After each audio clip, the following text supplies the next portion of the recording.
Recebi semana passada uma crítica barra sugestão de um bimodal endógeno que acompanha a escola há bastante tempo, dizendo que a gente está muito gepetético, né? E dizendo que talvez fosse o caso de voltar um pouco às raízes da escola, etc. E aí eu fiquei pensando sobre isso e algumas reflexões antes da gente entrar no artigo.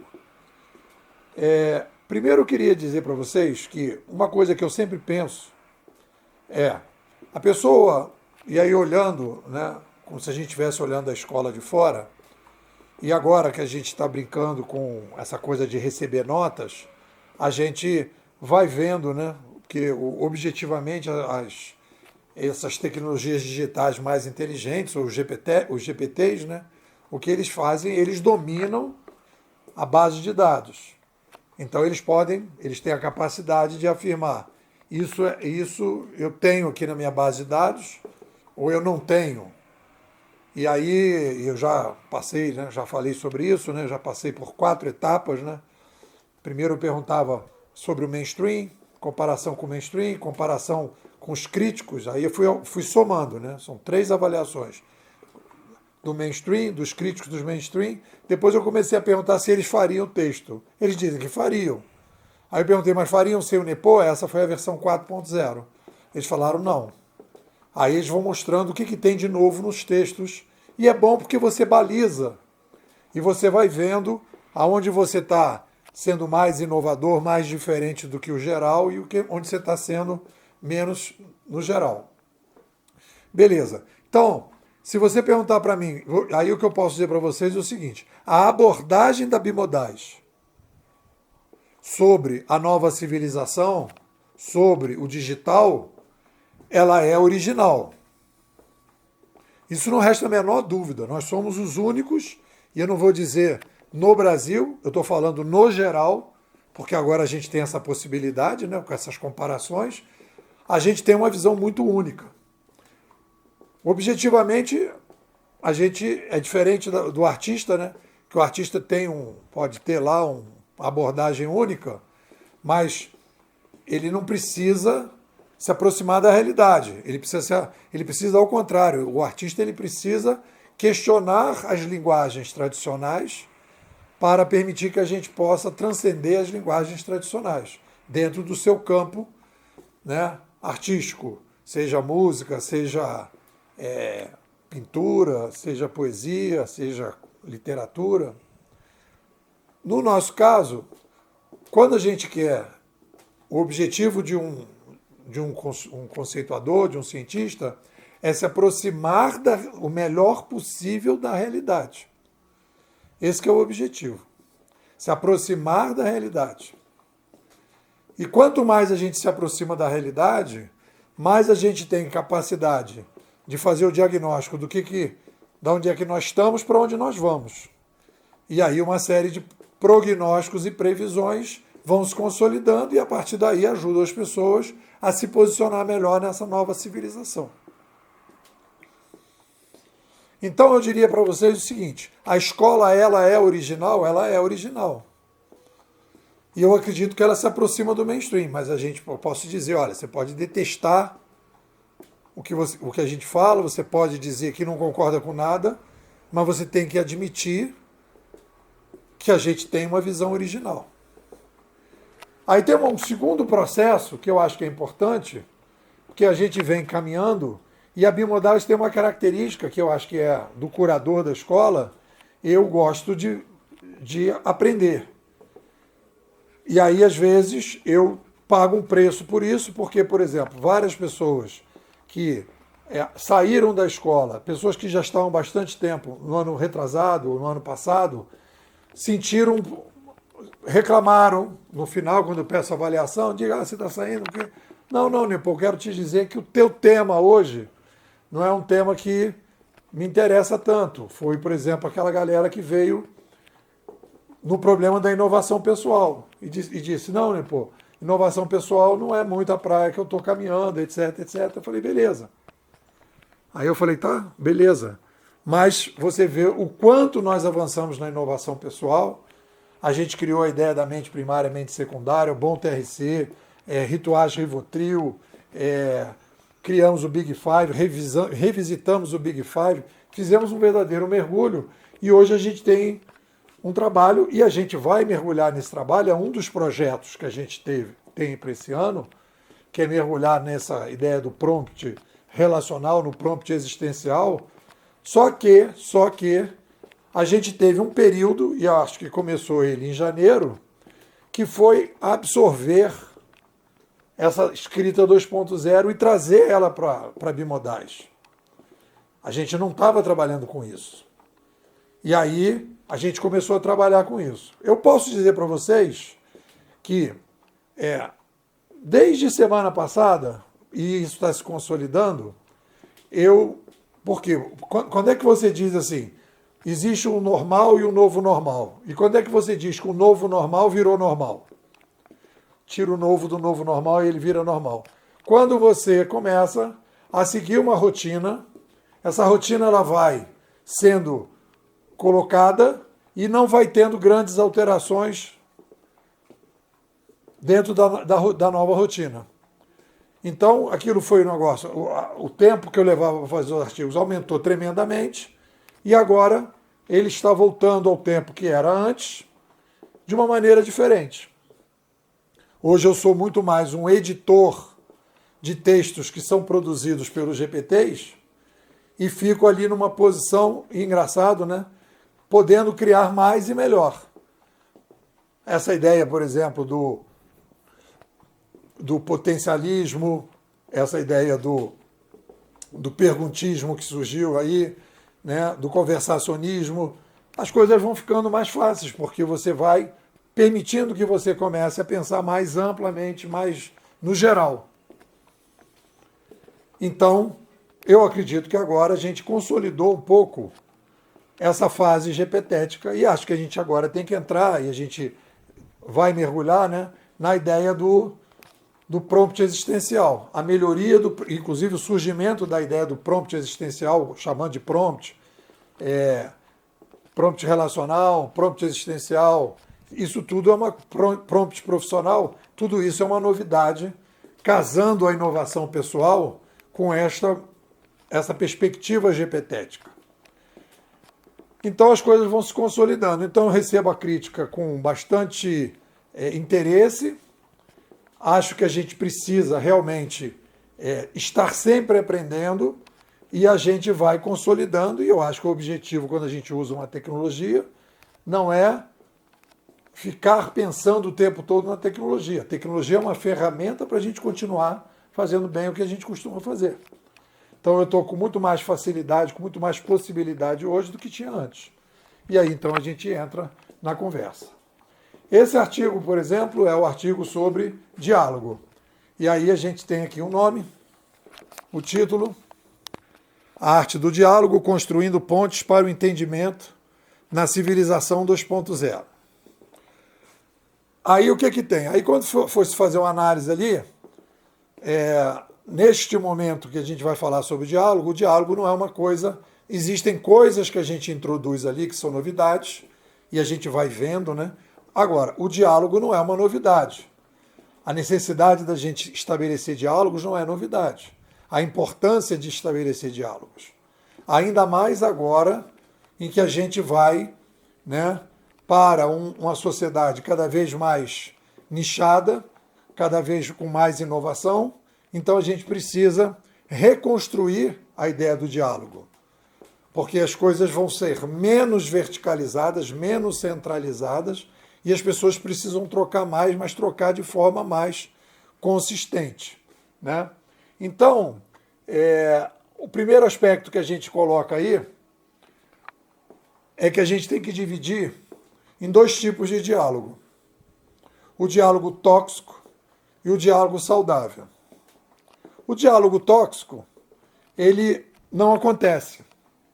Ele é um pseudo-diálogo, porque a gente precisa, para estabelecer um diálogo, e aí você vai ter que analisar, né, a sua disposição de sentar à mesa para aprender com as outras pessoas. Então, eu estou agora fazendo esse curso de pós lá no Ministério Público do Rio de Janeiro, e aí a gente senta e quando os alunos falam, eu estou ali para aprender, e eu aprendo com os alunos. Uma vez eu recebi um elogio de uma turma de marketing digital, quando for fazer uma avaliação, eles me escolheram para fazer a avaliação, e disseram, Nepo, é importante a tua presença em sala de aula, porque você está em sala de aula. A gente sente que você está presente, você tem curiosidade em saber o que a gente está pensando. E normalmente as pessoas não têm, não escutam, não estão ali para aprender. Porque quando eu falo as coisas, eu quero saber o feedback, né? Eu dou lá minhas pontadas, as minhas espetadas, depois eu quero saber o feedback, e aí quando eu saio, quando eu respondo mal, eu penso, aí repenso, etc, etc. Então, o diálogo, ele tem que ter esse espaço de abertura para aprender. Se você não tem expectativa de aprender nada com determinadas pessoas, você não tem que entrar. E a mesma coisa a pessoa. Se a pessoa não quer vir para conversar, e isso acontece muito, né? Já aconteceu em vários ambientes que eu participei aí de grupos, tem gente que só quer aparecer. Não tem nada para aprender. Aí fica, né, o tempo todo, mas você já viu, aí você fala assim, poxa, estou com essa ideia aqui e tal, mas eu já tenho aqui esse vídeo, aí em vez de sentar e conversar contigo, e contra-argumentar e conversar, a pessoa já manda um vídeo e diz, esse vídeo aqui, já viu meu vídeo, já viu meu texto, a pessoa quer aumentar o número de seguidores, o número de visualizações, ela está nessa febre, que eu acho que é uma febre global. É a febre da TV Globo dentro da internet. A pessoa continua com a cabeça da TV Globo dentro da internet. Ela quer ser o artista da TV Globo. Ela não entende que a gente está vivendo um outro cenário. A gente precisa ter uma presença para ajudar um nicho de pessoas para trabalhar em cima disso. E aí, por exemplo, como é que eu me defendo? Outro dia eu me lembro que eu sentei no avião, por acaso sentou um aluno que a gente não se via há um tempão, bastante antigo. Aí a gente começou a conversar, eu senti que não tinha condição de conversar. Quando eu falava uma coisa, a pessoa não tinha. E aí vem a ideia que a gente coloca no artigo, e foi destacado como novidade aí pelos GPTs, né? Uma originalidade da escola, a questão da metodologia do palito de fósforo. Eu, quando vou começar uma conversa, que eu quero falar sobre as ideias da escola, eu jogo um palito de fósforo. Eu digo assim, estou pensando isso e tal, papai. E aí espero o resultado que a pessoa vai falar. Se a pessoa não falar nada, beleza, bacana, né? Bacana isso aí que você está falando, né? Mas não pergunta, não se interessa, que a pessoa não tem interesse. Aí você vê que não tem gasolina. Não tem gasolina, não vai puxar assunto, não vai ter diálogo. Não vai ter conversa, não vai ter troca, não vai ter aprendizado. Aí você vai e sai da história. Aí, beleza. Rolou gasolina, aí nós temos um critério isso em sala de aula, vale, etc, etc. Quando você alguém apresenta as ideias, o primeiro passo quando se apresenta as ideias, e a gente quer estabelecer um diálogo saudável, você vai, tá aqui as ideias. Aí, a primeira coisa que a gente tem que fazer, porque às vezes acontece o seguinte, a pessoa começa a questionar sem antes entender o que você falou. Você fala, de repente você está falando de sushi e a pessoa está entendendo que você está falando de churrasco. Então a primeira coisa para fazer as coisas caminharem direitinho, é entender, estabelecer assim, vem cá, o que você entendeu que eu falei? Qual é a sua interpretação, qual é a sua compreensão do que eu falei? Eu falei isso, né? O que você entendeu? Você concorda? Independente se concorda ou não. O que eu disse? Aí a pessoa vai dizer, você disse isso. Beleza, então temos o primeiro passo completo. Existe uma compreensão de que o que você entendeu foi aquilo que eu falei. Para evitar, porque aí se você não faz isso, o ruído aumenta tremendamente. Porque começa uma conversa que cada um teve uma interpretação diferente. Por isso que esses conceitos abertos, tipo transformação digital, ninguém consegue entender o que está se falando, objetivamente do que você está dizendo. E aí então você precisa, e aí entra toda uma discussão sobre os conceitos que vão ser usados, porque o diálogo é feito de conceitos e narrativas, os conceitos são tijolos e as narrativas são os muros. Se os conceitos são fracos e as narrativas são fracas, o diálogo vai ser fraco e o diálogo vai ser tóxico. Tende a toxicidade, a aumentar a taxa de toxicidade. Bom, então, primeira etapa. Todo mundo entendeu o que se falou? Você entendeu? Você entendeu? Você entendeu? Beleza. Agora vamos para as concordâncias. Quem concorda? E tal, papá. Beleza. Aí concordâncias e aí entram as discordâncias. Quais são as discordâncias que a gente tem? Né? O que você não concorda? E aí nas discordâncias a gente vai vendo e vai afinando, porque já passou a fase da compreensão. Todo mundo compreendeu, todo mundo concordou nisso, mas existem discordâncias. Aí vamos analisar as discordâncias. Não é para chegar a um entendimento. Esse não é o objetivo de um diálogo saudável. Mas a gente afinar as discordâncias para entender do que nós estamos exatamente discordando. Isso é um aprendizado. Bom, então você discorda disso? Vamos ver se a gente consegue afinar, né, essas discordâncias. E aí, depois que as discordâncias foram trabalhadas, aí a gente passa para uma fase que é a fase de avaliação do aprendizado. O que nós realmente aprendemos com esse diálogo? E aí você sai com o aprendizado. Então, esta rotina, né, salpicada de conceitos fortes, conceitos que não deixam margem de dúvidas, permite que a gente aumente a taxa de diálogo saudável, algo fundamental, cada vez mais importante na civilização 2.0. Bom, vamos lá, algumas frases aqui. O diálogo não é apenas uma conversa casual, mas uma ferramenta essencial para a compreensão mútua e o aprendizado contínuo. O futuro do progresso humano sempre dependeu e dependerá cada vez mais da nossa capacidade de dialogar bem. Para que um diálogo genuíno ocorra, é preciso disposição para ouvir, abertura para considerar novas perspectivas e compromisso com a revisão das próprias ideias. A metodologia do palito de fósforo ensina que nem toda conversa vale a energia investida. Diálogos precisam de combustível para queimar. Enquanto o debate busca provar um ponto, o diálogo se propõe a expandir horizontes. A diferença entre um diálogo saudável e um tóxico reside na intenção, aprender ou simplesmente se impor, aprender ou querer aparecer. Né?